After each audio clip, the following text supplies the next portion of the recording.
Assalamualaikum anak hebat Indonesia dan guru kreatif. Kali ini saya akan membahas penilaian harian atau tes formatif mata pelajaran IPAS kelas 4 kurikulum Merdeka. Nah, saya akan sajikan 20 nomor pilihan ganda dan 5 uraian. Berikut soalnya. Nah, yang berwarna merah adalah kisi-kisinya dan yang berwarna hitam adalah soalnya. Saya langsung bacakan soalnya. Nomor 1, perhatikan tabel berikut. Ya, di tabel berikut ada fungsi tumbuhan. Yang nomor pertama, sumber makanan. Yang kedua, tempat berteduh. Yang ketiga, sumber bahan bakar. Dan yang keempat, bahan dagangan. Pertanyaannya, fungsi tumbuhan bagi kehidupan manusia adalah apakah A. nomor 4 atau B. nomor 3 atau C. nomor 2 atau D. nomor 1? Iya, betul. Fungsi tumbuhan bagi kehidupan manusia adalah sebagai sumber makanan. Ya, yang nomor 1. Mari kita lanjut. Mari kita lanjut ke soal nomor 2. Perhatikan gambar berikut. Ya, nomor 1 adalah pohon kelapa. Nomor 2 adalah tanaman padi. Yang ketiga pohon mangga. Yang keempat pohon apel. Dan yang kelima tanaman jagung. Nah, pertanyaannya, contoh tumbuhan yang berakar serabut ditunjukkan oleh nomor. Ya, yang berakar serabut yang mana? Nah, kalau yang nomor 3 ini batangnya berkayu, akarnya tunggang ya. Pohon mangga dan pohon apel ini akarnya tunggang karena ciri-cirinya berbatang kayu. Nah, sedangkan yang nomor 1 pohon kelapa dan tanaman padi serta jagung adalah berakar serabut. Jadi untuk nomor 2, tanaman atau tumbuhan yang berakar serabut adalah 1, 2, dan 5. Wah, jawabannya tidak ada. Ini saya ganti ya. Maaf, ini salah pilihan gandanya. Ya, 1, 2, dan 5. Jadi untuk nomor 2 jawabannya 1, 2, dan 5. Mari kita lanjut ke soal nomor 3. Perhatikan gambar berikut. Ya, nomor 1 adalah tumbuhan jagung. Nomor 2 kentang. Yang ketiga singkong. Yang keempat kacang tanah. Contoh tanaman yang memiliki akar sebagai tempat menyimpan makanan ditunjukkan oleh nomor. Ya, tanaman yang memiliki akar sebagai tempat menyimpan makanan. Ya, tentu saja yang akarnya sebagai tempat menyimpan makanan, yaitu kentang, singkong, sama kacang tanah ya. Jadi 2, 3, 4. Ya, nomor 3 jawabannya B, 2, 3, dan 4. Nah, kalau jagung menyimpan makanannya di biji ya, atau di buah. Mari kita lanjut ke soal nomor 4. Perhatikan berikut. Nah, ada daun singkong.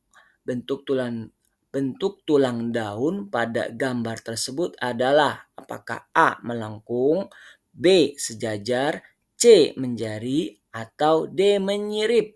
Ya, perhatikan bentuknya seperti jari ya, jari manusia ya, ada 5 jari. Jadi bentuk tulang daun singkong adalah menjari, yang C. Mari kita lanjut ke soal nomor 5. Perhatikan gambar berikut. Pertanyaannya, bagian tumbuhan yang arah tumbuhnya ke dalam tanah ditunjukkan nomor. yang ke dalam tanah mana ya? Yang nomor satu ini bunga ke atas, bukan ke dalam tanah. Yang kedua daun, tidak ke dalam tanah. Ya, yang ketiga buah juga tidak ke dalam tanah. Ini yang keempat ranting, yang kelima batang ya, yang menghujam ke dalam tanah atau yang masuk ke dalam tanah adalah yang nomor 6 ya.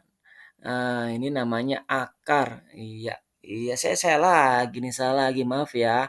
Saya ganti ini nomor 6, ini nomor 5, ini nomor 4, ini nomor 3. Oke, jadi jawabannya yang masuk ke dalam tanah adalah nomor 6 ya, bagian akar. Oke, saya simpan. Oke, lanjut nomor 6. Perhatikan gambar berikut. Bagian tumbuhan yang ditunjukkan oleh gambar tersebut tidak bisa dimanfaatkan untuk bahan apa? Tidak bisa ya. Yang ditunjukkan adalah batang. Batang bisa untuk bahan bangunan, tapi batang tidak bisa dijadikan makanan kalau pohon ini. Ya, jadi jawabannya nomor 6 adalah tidak bisa dimanfaatkan untuk bahan makanan. Kalau untuk perabot rumah bisa, kerajinan tangan bisa. Jadi nomor 6 tidak bisa dimanfaatkan untuk bahan makanan. Sekarang nomor 7. Perhatikan gambar berikut. Jenis batang yang dimiliki tumbuhan pada gambar tersebut termasuk batang apa? Apakah basah, B rumput, C berkayu, D berongga. Nah, ini adalah tanaman yang suka viral nih ya, salam dari Binjai, ya, pisang nih. Nah, kalau dipukul-pukul itu mengeluarkan air, jadi batangnya termasuk jenis batang basah ya. Oke, lanjut. Sekarang kita lanjut ke nomor 8. Perhatikan, gambar berikut. Ya, ini bukan tabel ya, tapi gambar. Oke. Oke, gambar. Bagian bunga yang berwarna menarik, berbau harum, bentuknya bermacam-macam, dan biasanya mengandung sari bunga atau madu ditunjukkan nomor berapa. Ya tentu saja ya, warnanya menarik, berbau harum, bentuknya bermacam-macam. Ya betul, nomor satu yaitu mahkota. Mari kita lanjut ke nomor 9. Perhatikan gambar berikut. Putik dan benang sari adalah alat kelamin pada bunga. Jika serbuk sari jatuh ke kepala putik seperti gambar tersebut akan terjadi proses apa? Nah, yang tengah ini adalah putik, alat kelamin betina. Nah, yang di sampingnya nih 1, 2, 3, 4 adalah benang sari. Ya, di sini ada serbuk sarinya nih ya. Bila jatuh ke kepala putik maka akan terjadi proses penyerbukan ya, yang B. Oke, lanjut, masih gambar yang sama seperti tadi ya. Perhatikan gambar berikut. Bagian tumbuhan yang melindungi biji dari pengaruh buruk luar ditunjukkan oleh nomor. Nah, kalau yang ada bijinya ya tentu saja yang nomor 3. Nah, di dalam buah ada biji nih ya, biji mangga. Oke, lanjut ke nomor 11. Perhatikan gambar berikut. Proses seperti gambar tersebut adalah kemampuan tumbuhan untuk dapat mengolah makanan sendiri yang disebut. Nah, ini dibantu oleh sinar matahari ya, eh, dengan menghasilkan oksigen ya. Di bahan-bahannya ada air ya, ada karbon dioksida ya. Nih menghasilkan karbohidrat juga dan oksigen. Nah, ini proses ini disebut apa? Iya, betul, fotosintesis. Mari kita lanjut ke nomor 12. Cahaya matahari berperan penting dalam proses fotosintesis. Seperti tadi ya, nomor 11.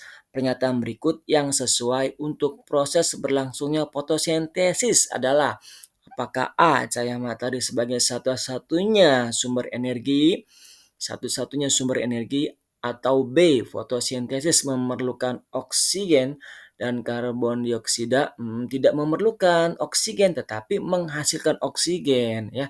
Yang B salah nih.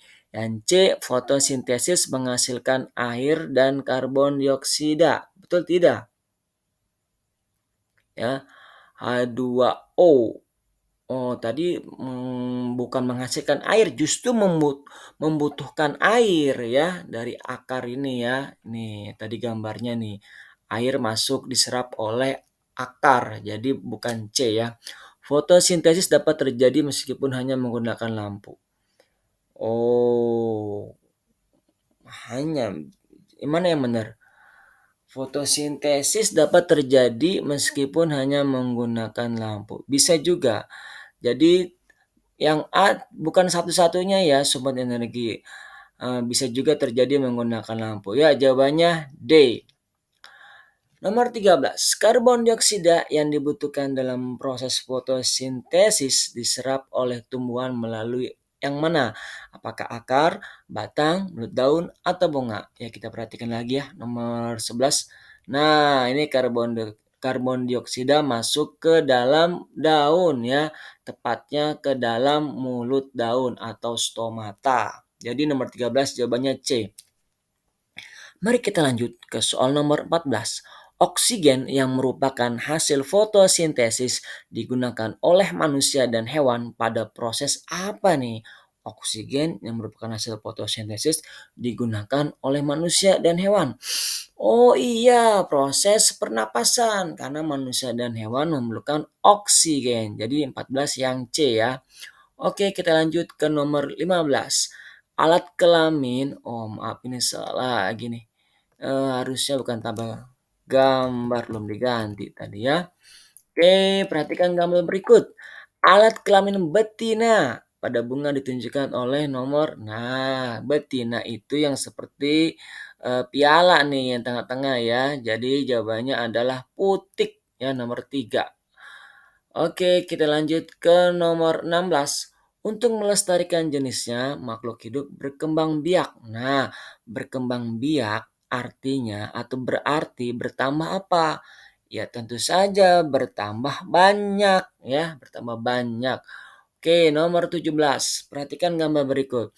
Ini ada gambar bunga mawar dan lebah. Nah, lebah itu termasuk serangga. Serangga dapat membantu proses penyerbukan seperti gambar tersebut. Karena apa? Apakah benang sari yang menempel pada serangga dapat menempel ke putik bunga lain? Bisa. Apakah karena putik yang menempel pada serangga terbawa dan menempel ke bunga lain? Ya, tentu salah ya. Karena putik tidak ada benang sari atau serbuk sarinya. Atau C, serbuk sari yang terbawa serangga menempel ke kepala putik. Nah, ini nih yang tepat nih. Kalau yang A benang sari tidak ya. Yang bisa tertempel itu serbuk sari ya. Jadi yang benar adalah yang C, serbuk sari yang terbawa serangga menempel ke kepala putik. Kalau yang D salah. Oke, lanjut ke nomor 18. Nah, ini vegetatif buatan. Namanya mencangkok. Perhatikan gambar berikut. Saat melakukan perkembangbiakan tumbuhan seperti gambar di samping, batang yang telah dikupas ditutup dengan apa ini? Ya, di dalamnya ada apa di dalam plastik ini? Ya, betul di dalamnya ada tanah subur. Ya, betul ada tanah subur. Mari kita lanjut, perhatikan gambar berikut. Nah, ini ada gambar batang singkong dipotong-potong ya. Nah, perkembangbiakan dilakukan dengan cara seperti gambar di samping disebut namanya cangkok ya, namanya cangkok. Salah. Kalau cangkok mah yang ini nih. Nah, ini bukan cangkok, tapi yang benar adalah stek ya, stek batang tepatnya. Oke, lanjut. Nomor 20.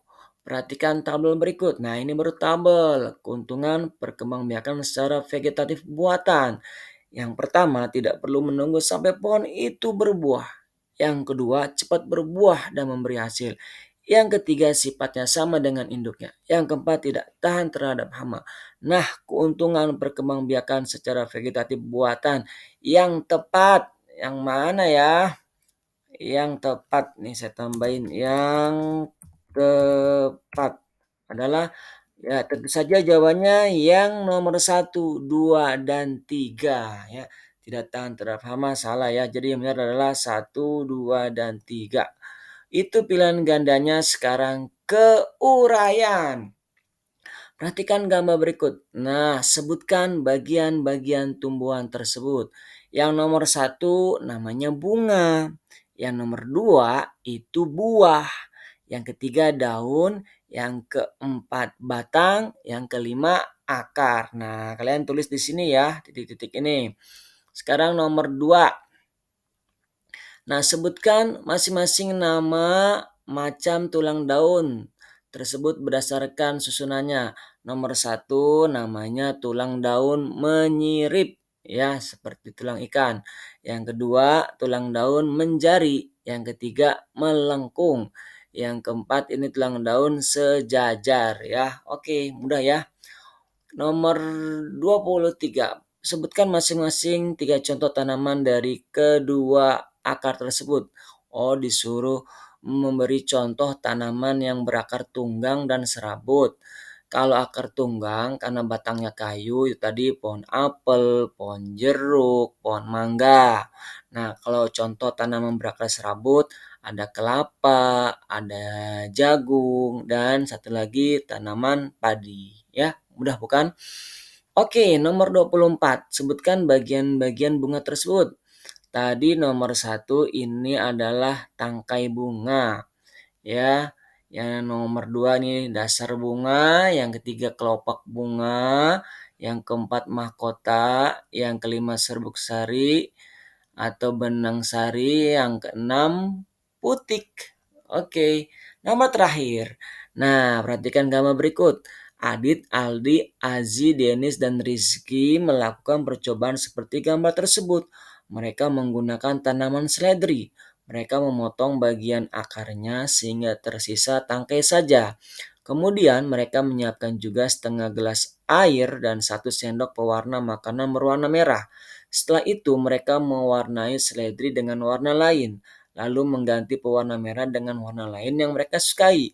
Maka akan mendapatkan seledri aneka warna. Untuk membuktikan apakah percobaan tersebut? Iya betul, untuk membuktikan fungsi batang sebagai alat transportasi, membawa nutrisi air ya dari akar ke daun. Itu jawabannya. Ya, demikian pembahasan penilaian harian atau tes formatif IPAS kelas 4 kurikulum Merdeka. Terima kasih. Assalamualaikum warahmatullahi wabarakatuh.